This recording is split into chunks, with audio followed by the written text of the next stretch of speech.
Sennheiser HD800S, the big boys, the big league. Either you buy these headphones or you pay your house bill for the next 2 months. Price bracket of headphones. That is right. Before we start though, a quick shout out to a friend of the channel, Silent. He's the reason I have these to review today. He did not coerce me into giving these a good review or anything, or he did not pay me to give a good opinion or anything. He just said, "Hey man, you want to review my daily drivers?" And I said, "Heck yeah, I want to review your daily drivers." So here we are. So thank you, Silent. His Instagram will be up down in the description. I guess you can like re-snap his story or however it goes, however Instagram works. I don't know. So feel free to do that. But let's get started right away. You got this box right here. Actually, let me bring the table closer. You got this box. Nice presentation. Nothing too fancy. It's just pretty nice. Displays of headphones. HD800S crafted for perfection.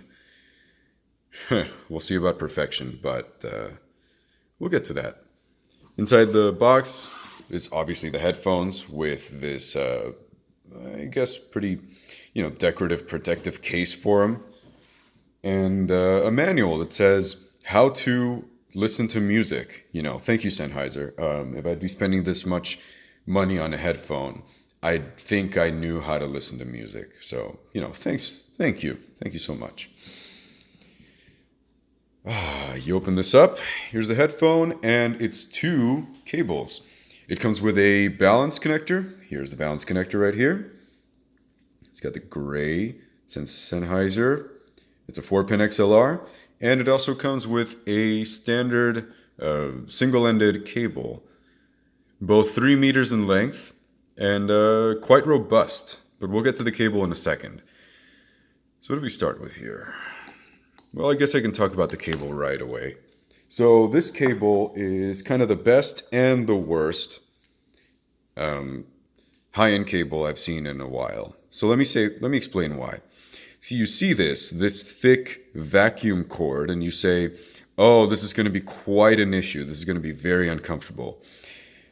To my surprise, it's not. It's actually quite comfortable when you are using the headphones. It doesn't, hold its own weight. It doesn't kind of pull down on the headphones like most thick cables that I've used do. And they're quite nice. It's a quite a nice cable. I really enjoyed it. There we go. Let's put it down there for a second. These are the connectors that go into the headphone. And before we continue with the headphone, I must say, what the heck are these? What are these? Look at those tiny, and I mean tiny little pins that are supposed to connect into the headphone. Like, really, Sennheiser?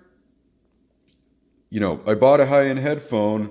I expect to have some robust connections where it really matters. Because this, you kind of plug it in the wrong way, those things snap, boom, one of the drivers it doesn't work anymore. You need to either replace the cable, which is the simpler alternative, or send them to Sennheiser to get repaired, which I'm certain got to cost, a couple hundred, including shipping, the repairs, and not to mention the time spent without your headphones. That's just a pretty big inconvenience to me. That is something I did not enjoy about these. But let's get into the build quality, because everything's not bad. It's fine. Now, build quality. These are made out of metal and a very, very, very high quality plastic. So they did this for, weight purposes, so that you don't have this massive heavy thing on your head. And yes, these are very lightweight, very comfortable, have no hot spots whatsoever, despite the, I'd say minimal padding, but it's not that it needs more padding. I'd say this is like perfect amount of padding. So no worries there. And my friend has had these for about 2 years. He said about 2 years, 2 years and some months, something like that. And although they might look a little worn in, it does not affect the comfort in any way whatsoever. They are very comfortable, and I think, if anything, provide a bit of a pressure point at the very front of the headphone, where it gives you, where it touches your cheeks, I suppose you could say, your jawbones. So build quality is quite excellent, actually. I highly approve of this. It has these massive, massive cups here, giggity, which encompass pretty much your entire ear and your entire head, to be quite honest with you. Your entire head. Doesn't matter if you have glasses or not. These things just, they're comfortable. They're very comfortable. No complaints whatsoever. Let's jump into the sound, because this is, obviously the most important thing. You're here because you want to know how good these sound. So let me tell you how good they sound. The bass is, I'd say it's worst.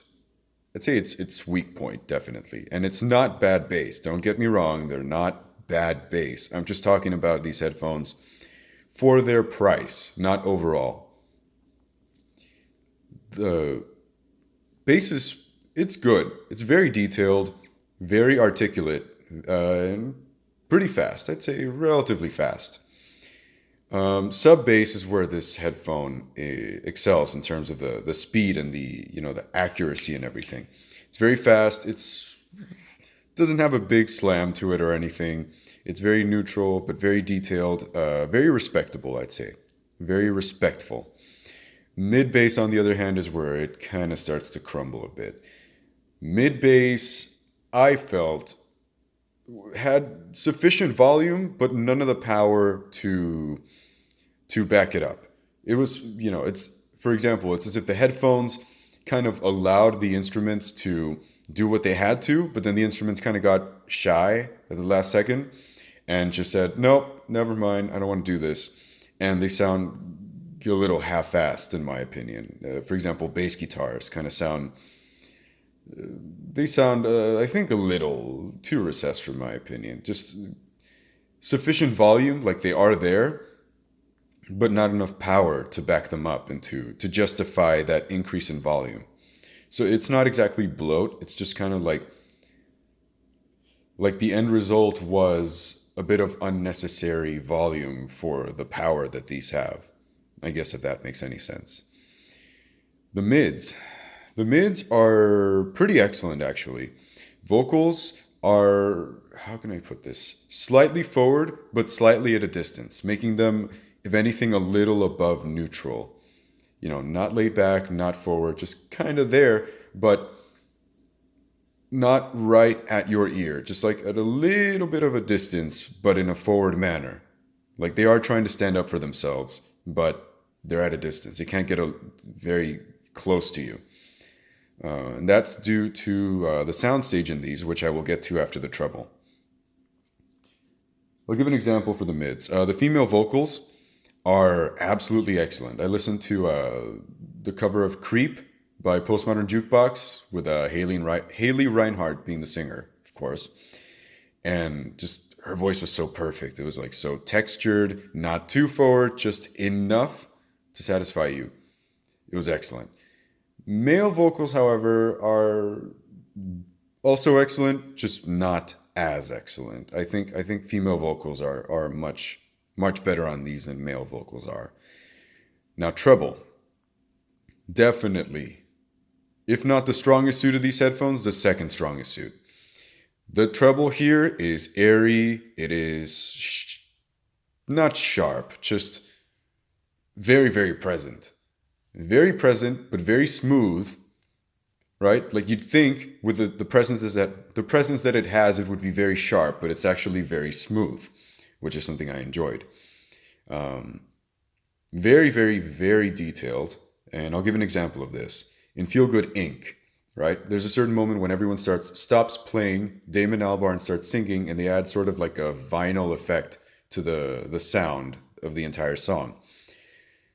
At that moment, the crackles that are playing in the background are much more noticeable, much more detailed, and very enjoyable. Another example for the treble would be the echoes present here. The echoes of sounds and instruments and sometimes even vocals that are supposed to just fade into the background and just kind of become nothing as time goes by. They are quite extensive. They extend very, very far And for example, on the song Summit by Skrillex featuring Ellie Goulding, the feeling that it's supposed to give you is like you're on a mountaintop and an icy, and well, the summit of a mountaintop, right? And you're supposed to feel like these echoes, you know, you can hear the echoes because you're at the top of the world and it's so like beautiful but chilly, and right? The echoes that are that these reproduce from the song Summit are very, very powerful and very, very present, and they extend so far, almost the entire, you know, almost to the entire 4 beats that it's supposed to extend to before the next echo comes along. And I really enjoyed that. Another example of the detail is when Titanium, the cover of Titanium by Postmodern Jukebox, Vaughn Smith is the singer there. And prior to when he starts singing, he like licks his lips to get ready. And that's something I haven't really noticed on any other headphone except for this one. Maybe if I go back to other headphones, I might be able to notice it, but I definitely noticed it here. Like, you did not have to tell me, hey, pay attention here, it's going to come out here. No, it's just, it's there. It is there, and I can hear it so perfectly. And I really enjoyed that. Bit of a point in the bass. Kick drums. That's where the, you know, much of the slam that I'm talking about comes from. The kick drums were quite respectable, and they did provide a good amount of slam, but not an excellent amount of slam where you really, not a rumble, but you felt like the snap that the kick drum provides in your ear. It just kind of felt like, well, it's there, you know, it's there. So I'm not sure how to feel about that. I think I don't know, that was a little disappointing, but still very excellent. And again, I'm talking about the sound and everything here for its price, not for its not overall.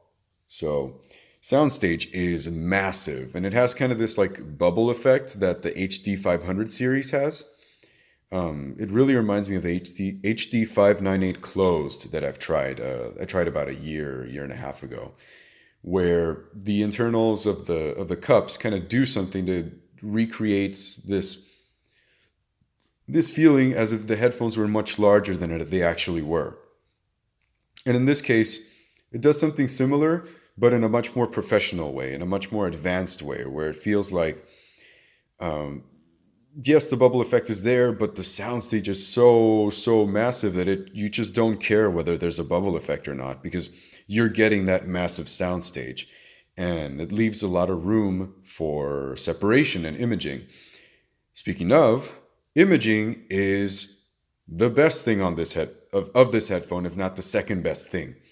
Imaging is just amazing. It does some really, really crazy stuff, similar to the HE-4XX by Hifiman that I reviewed like 1 or 2 videos ago, something like that. It just does some really, really crazy stuff that I really, really enjoyed. And I really liked about this. For example, the claps in Get Lucky by Daft Punk, right? Especially at the beginning of the song before Pharrell starts singing and starts, you know, before it starts elevating into more instruments and more things and real happy, you know, it's just the simpler part of the song, the beginning of it. The claps generally feel like they're coming from this area right here, like this area, and then some are from this area in most headphones. Now these headphones, from this area, you can hear it one right here, one right here, one right here, one right here. Very, very specific within that area, rather than just saying it's from up there, it's from down here, it's from over here, it's from up there. No. It's like, sure, it's over here, but it's right here. This one is right here. This one's right there. Very well separated. Very, very good imaging. That's something I really, really, really enjoyed on these headphones. Now, the conclusion, my comments. These are an excellent headphone, but the law of diminishing returns certainly applies here. And essentially what that means is if you keep spending and going up a price chain more and more and more, At some point, the product that you're getting is going to be this much better, than this much better, than this much better, than this much better. And in this headphone, you can definitely hear that, although yes, they are one of the best headphones I've ever heard, if not the best headphone, it gets about this much better for this much of a price increase. This much being, say, $1,000 to $700 more than the next logical step up prior to it, I guess you could say. So that's where my concern is with these. Also, quick note, please drive these balanced. Do yourself a favor, do not run these off of single-ended, because I tried using them both ways, which is why I had the concern with these pins, because my God, they're so delicate. Single-ended, it makes them feel a little more claustrophobic, makes them feel a little more shut down. Like there's just less soundstage, less detail, less imaging, and a little less detail and airiness in the treble, while still maintaining that slight, sharpish nature of the treble that I previously described. So there's the con of having the sharp treble and quote-unquote sibilance without actually having any of its benefits. So unless you're running these off of a tube amp, please do yourself a favor and run these off a balanced. And if you don't have a balanced amp right now, then I really think you should invest in a balanced amp before you get these, which leads me to my next point. These are an excellent pair of headphones, and anybody who buys these, or most people that buy these, will be happy with them. But you do got to remember that before you spend $1,600 or maybe upwards of $1,000 on an expert Summit 5 pair of headphones, you got to consider the rest of your chain first. Do you have good files? Do you have a good DAC, a balanced DAC preferably?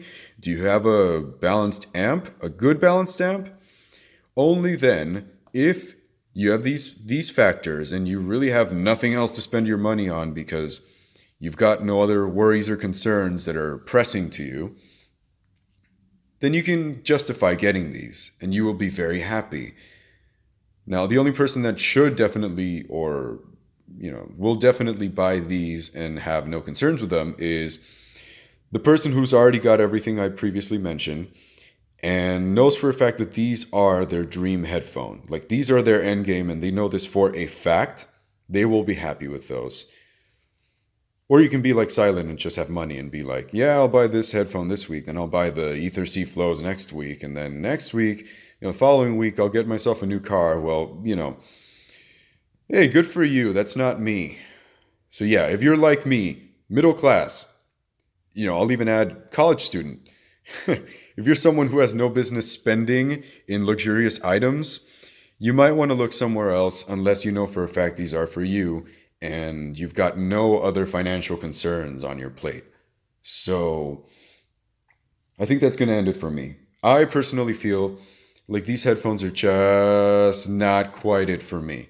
I think if I'd be spending this much money on these, on a headphone this expensive, I might want to go a different direction, because even though I did enjoy the neutrality these headphones have to offer, I feel like it's sort of a give and take. Like you get neutral because of that extra detail and the imaging and the excellence in the sound quality, or you go with a fun headphone because you want to enjoy your music, and although they're good, they're not as detailed and as professional sounding as these.